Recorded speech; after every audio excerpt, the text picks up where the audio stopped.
I'm here with Denise Rolark, a historical, one of the most awesome publishers of a newspaper that's still publishing today. History is in the making. Tell us about the journey. Why are you still here today? How are you able to survive in all these terrible times of publishing? You're still here. I'm so proud of you. Well, I'm here because I don't know what else to do. You know, I'm so committed to this business, and not only the business, but the storytelling. You know, I mean, it's just, we got to continue to tell our stories. Tonight is a prime example. We in this room know Tyrone, we know his work, but it's the folks out there that don't know. And so I've got a story I'm taking away with me. And to me, it is a struggle, but these are exciting times because now that we are learning this whole digital aspect of us, we've got to be in that place and in that space. No doubt. Or else, you know, our stories won't get told. So I tell you, you carried the legacy from your father and your mother. You took the rims. I was there when you took the rim, and you kept that thing going. You have a paper that comes out that has major advertising. You know how important that is? How awesome that is for a black paper to have major organizing, advertising, and every single, I mean, it's amazing. So again, my hat's off to you. You are truly, truly something to be admired. well, I mean, it's the support of the community. If we didn't have readers, we wouldn't have advertising. So you got readers. I mean, I'm one of them. I mean, I'm telling you, but I just watched it over the years how it progressed.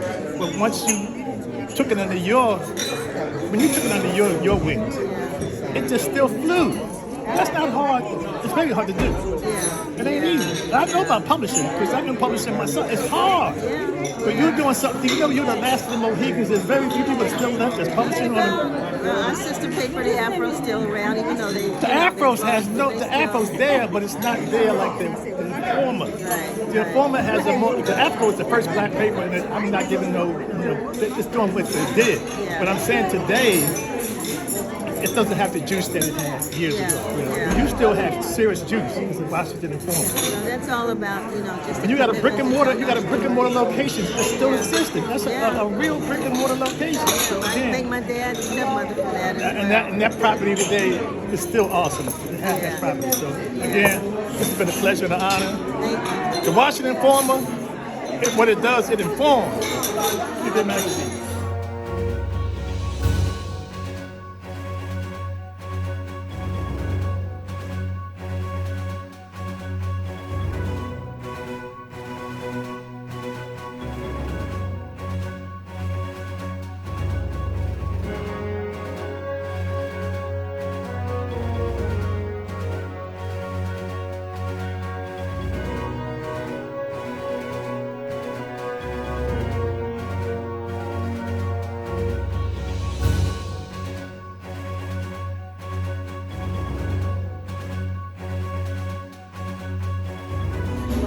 You are an institution, you are a great man, you are a powerful man, you've done some work that nobody has done. Tell us about what inspired you to do this for 30 years. What inspired me, Russell, was to be able to do something to stop the killing and the destruction of our community. What inspired me to be able to continue to do the work was to have good fellows, good people with me as we did the work. We knew that we could stop the killing. We knew that we could make our community better. We knew that God was on our side. And it was just about us doing the things that needed to be done. With that came the blessing of being able to transform this city to a large degree. So I thank you, Russell, for the work that you've done over many years. And I appreciate you. Lord. And Russell News was the first news article to have us on the front page of it. So Russell News, thank you for that.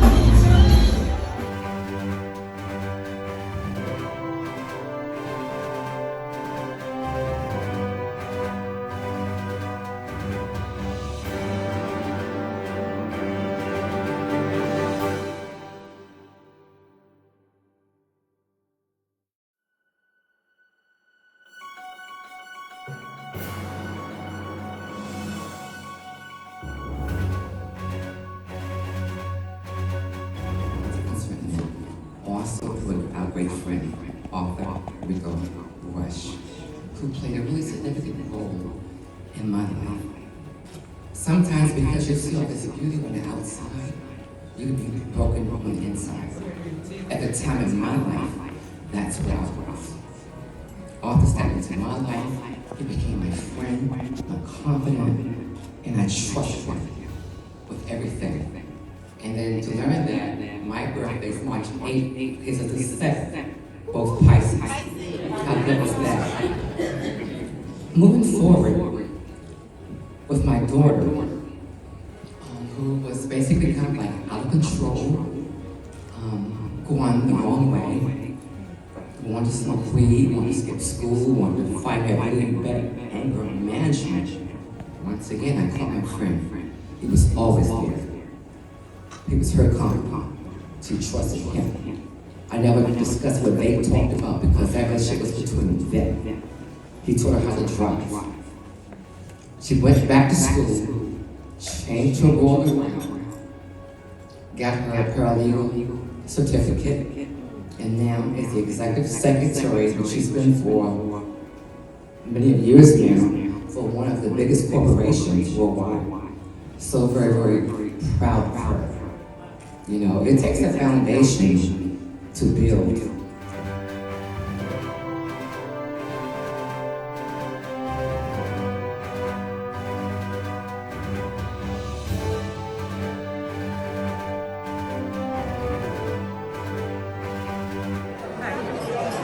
I'm here with the one and only Vernon. Tell us what's your history with the Alaska Sermon? What makes you so involved? Well, first of all, about 35 years ago, I happened to meet Tyrone, and he was trying to find his place in the community. In Union Temple, we were looking for men of the temple. And then I saw there were 9 individuals who said they were going out to make a difference in our community. We had to do something with these young people and show them that they're loved. And what we wanted to do with them, and Tyrone was there, and he was the person who joined Union Temple after that. And then from then, we've been rolling together. Fantastic. And you are a historical individual in the DMV. You have been so institutionalized for doing so positive things for so many years. And you have history. You have met so many people that have come up in the ranks of the DC. And what do you think about the DC today? Well, I think what we got to do is grab our young people. What we need is a re-emerging of love and trust with our young people. And that's what's missing today. They're not the problem, we are the problem because we haven't reached out to them in a manner that shows them the love and affection that the Alliance has shown. Excellent, excellent. Well said. Thank you, man. Good to see you too, man. I'm here with Eric, one of the founders of the Alliance of Men. Tell us your journey and what got you started. Well, I tell you, all these years, I think about when we have affairs and events like this, to recognize Tyrone and all that he's done for the community and everything. I think back and I think about all the youth we touched. And the blessing was that it was God's plan. We walked in His light. His safety, in the ability to speak the language that the young fellas would understand. It was a blessing to serve this community. And you know it because you was right there. I was right there with y'all, man. I was right there. Yes, I'm telling you, man, it's a long time ago, but you did a hell of a job. Thank you, brother. Thank you so much. Thank you.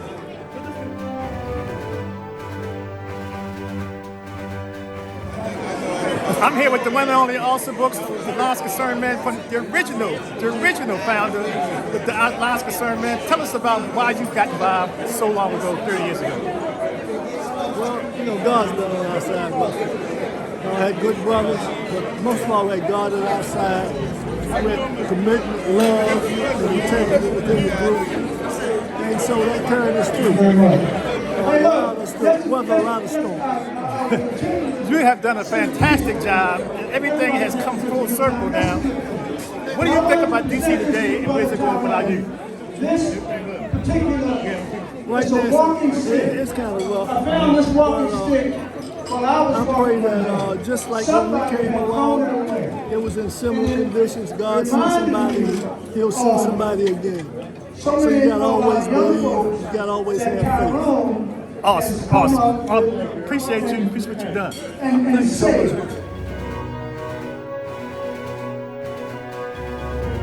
To solve the problems of our youth, please take a seat, ladies and gentlemen.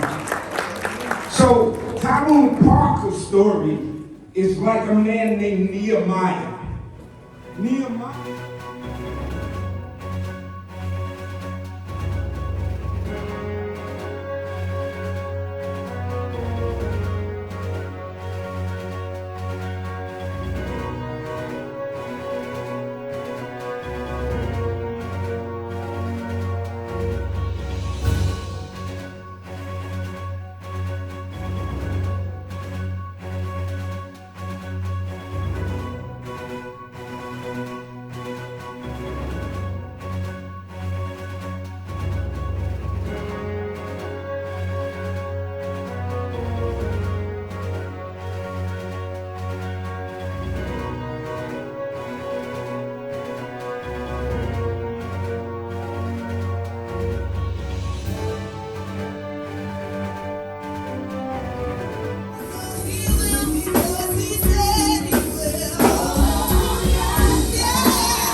In our community.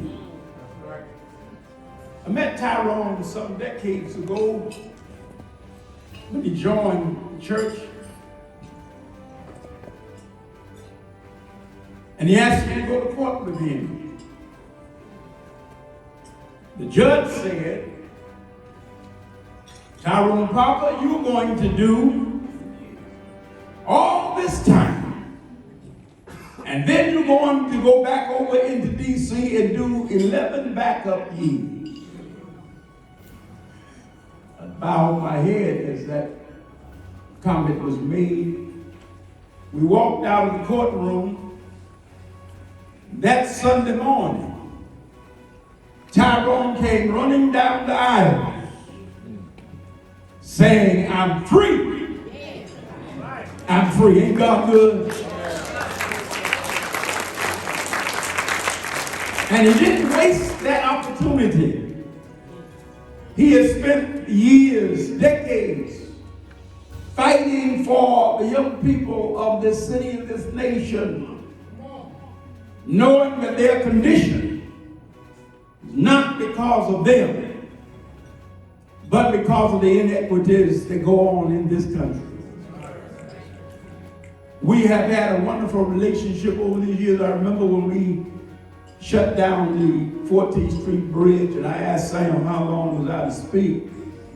He told me 2 minutes.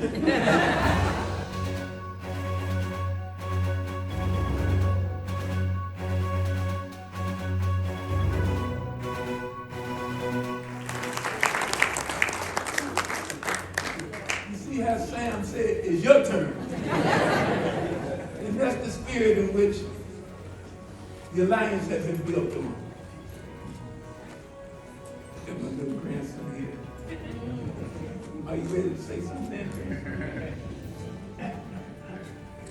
First of all, let me thank God for reshaping me in my spirit at this most amazing moment. I really mean, I am so thankful, so very thankful to be here with you, my friends, who have supported the Alliance of Concerned Men over the years. I thank you from the bottom of my heart. I thank you for this privilege to be here in front of you all. The privilege to be able to say that I am a servant. I am a servant and so thankful to have been able to be a servant and to do the work. I thank my mother, Ruby West Parker, from Saluda, South Carolina. I thank my father, Curtis Parker, from Norfolk, Virginia. And my three brothers, Don, who has passed now, Sean, and Anthony. And the angel that helped to guide me, that gave me love, directions, and commitment, my beautiful wife, Yvonne Parker.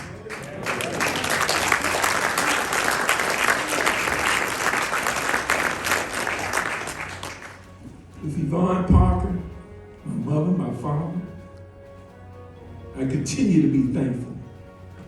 I thank my beautiful daughter, Kenyatta Parker, for being right here standing with her dad during critical times and critical moments. I thank my children, Monique, LaShawn, and Kenny, for being with me during critical times. Some of the greatest challenges for individuals that have been confined is to be able to keep their family and build a relationship by virtue of incarceration. It tears black men and families apart. That's right. But God has blessed me to be able to have a family in this day and time. Ones that come with me and stand with me and love me in spite of me. I am so thankful.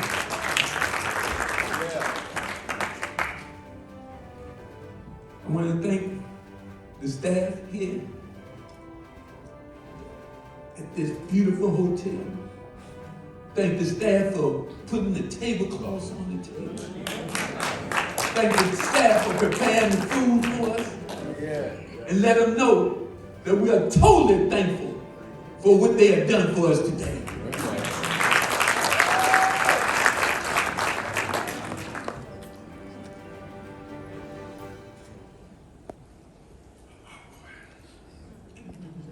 I am so very thankful to the Alliance of Concerned Men. Eric Johnson, James McAustin Brooks, Sidney Davis, Clarence Miles, Pete Jackson, and the great author Rico Rush, and David Hines, who was one of our original members of the Alliance of Concerned Men. God gave me a wife that understood my shortcomings. God gave me a wife that helped to build me and pick me up when I fell down. God gave me a wife that allowed for me to still be a man and cry on her shoulder. He blessed me. In my life, there's been 3 men that have been a part of me. 3 great men that helped to shape the spirit of me. This work has not been easy. It's been challenging. And at points in time, we got to have men and women that stick with you to help to navigate through these challenging moments. My friend Roach Brown, I love you. You've always given me spirit. Rev Willie Wilson.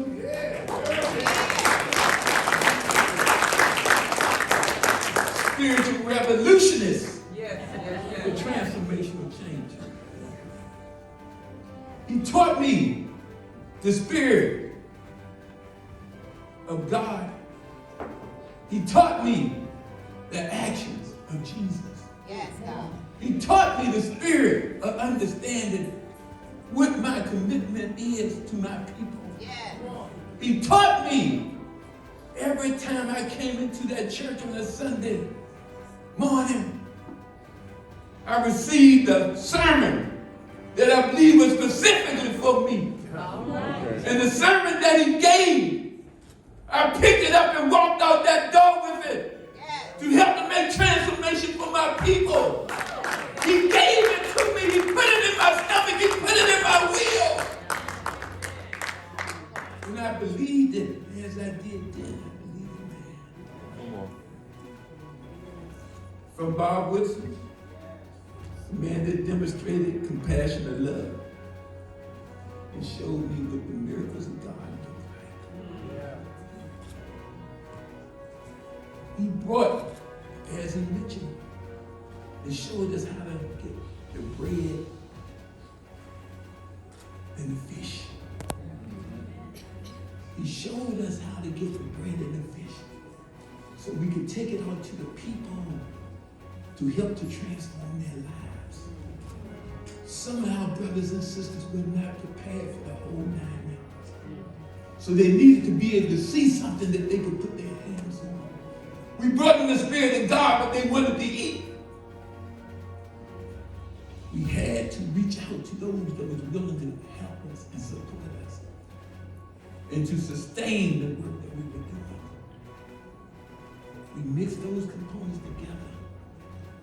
The Spirit of God, the lessons of Jesus, and the commitment to our people with the bread and the fish to be able to feed. We saw individuals like you saw up here that had made transformations. And there's so many men that's sitting in this audience that did not come up, but had been a part of the transformation. And the third man in my life was Vernon Hawkins.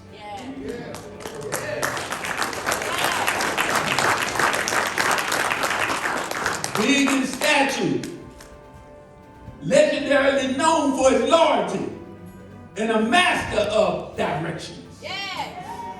This is the spirit of this brother. He showed me compassion and understanding and was not judgmental. He demonstrated the components of change. Vernon has played a major role in my life for 40-some years. My God. He was there. He gave my wife her first job in the government. Some 18 years later, he gave me my first job in the government. He spoke at my wife's retirement. And I'm blessed to have him here today to speak at mine. And you tell me if that ain't God, you tell me what is. That's the demonstration of love, consistency, that makes a difference.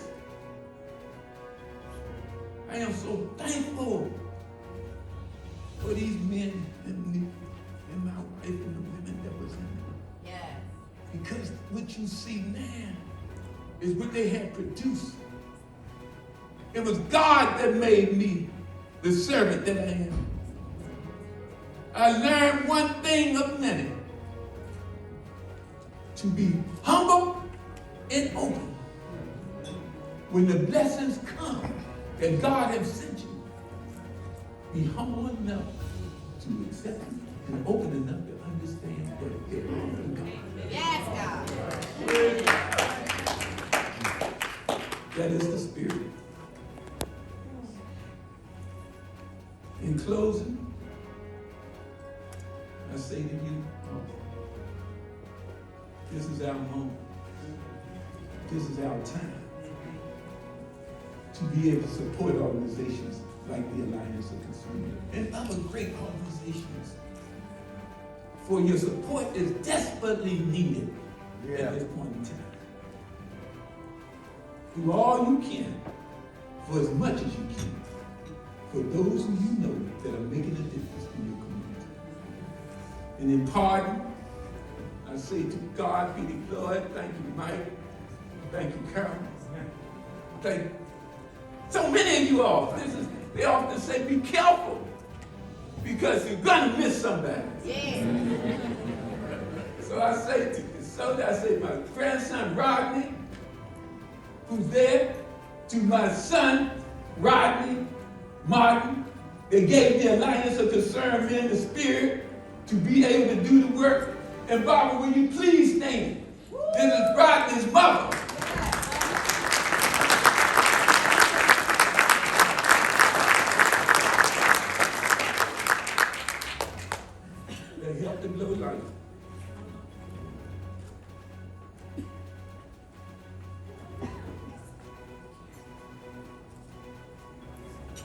You know, I don't have the often say. In fact, I heard Reverend Isaac say something a couple of times.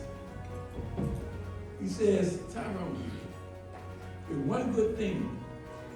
He said, when you go to speak, he said, try to get everybody as close to you so they can hear you. It's almost like a person who's got missing teeth. If all their teeth together, then they look a lot better.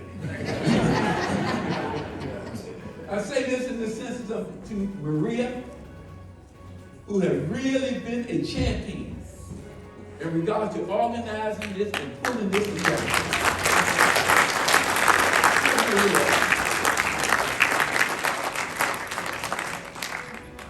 I also thank the group of Union Temple Church for playing such extraordinary music.